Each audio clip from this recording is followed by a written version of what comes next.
on, movie lovers? This is Apocalypse Movies. I am Jacob Bartley, and this is my review for Collateral Beauty. This will be a non-spoilers review, so let's jump right into it. So, some of you might have heard of this film. It stars Will Smith, Keira Knightley, Edward Norton.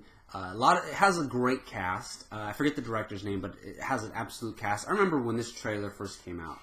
Gio and I were so excited for this movie. I thought this was going to be Oscar worthy, Best Picture, Best Actor worthy.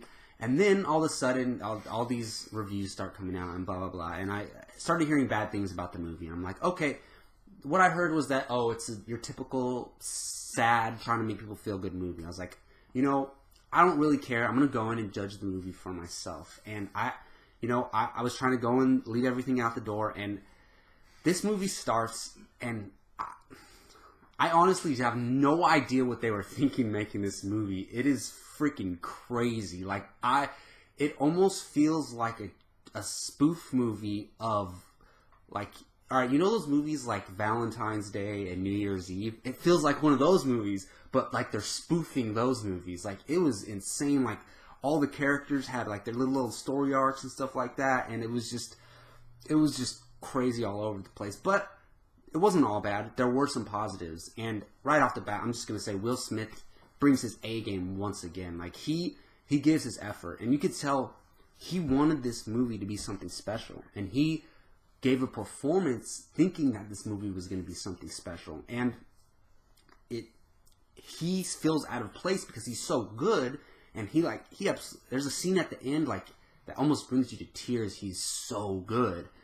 And it's unfortunate because he gave a fantastic performance in a shit show of a movie. And the rest of the performances weren't that great. Everybody is kind of just outside of Will Smith's storyline, it's like a comedy. It's so weird. You have this tragic thing going on with this character, and the rest of the movie is like a comedy. And it's crazy. So there's an element in the film where, from the trailers, he's writing letters to death, time, and love. And I'm just going to say, the way they portray that in the trailer is completely different than the way it really is in the movie. I was like, what? Are you serious? I was so blown away by how ridiculously different the trailers are from the way the movie really is. And then they throw something in the end to make you think it's what the trailers were portraying. It was just so all over the place. But I will give the director and the filmmakers props for being courageous in making this crazy concept of a film. The concept was good. They had a great idea, just very poorly executed, and it's just so cliche and just so cheesy. I could not believe it, honestly. But this is one of those movies where I encourage people to see it to make fun of it, and that's kind of mean to say because there's some tragic things going on with the character, and I think they reveal this in the trailer that he's lost his daughter. That's why he's so sad. And yes, that's sad, but everything else surrounding that is really funny, actually. I encourage people to go see this and have a few drinks and make fun of it. I think you'll have a good time. So for that reason, go see Collateral Beauty. I'm gonna give Collateral Beauty a 5 out of 10.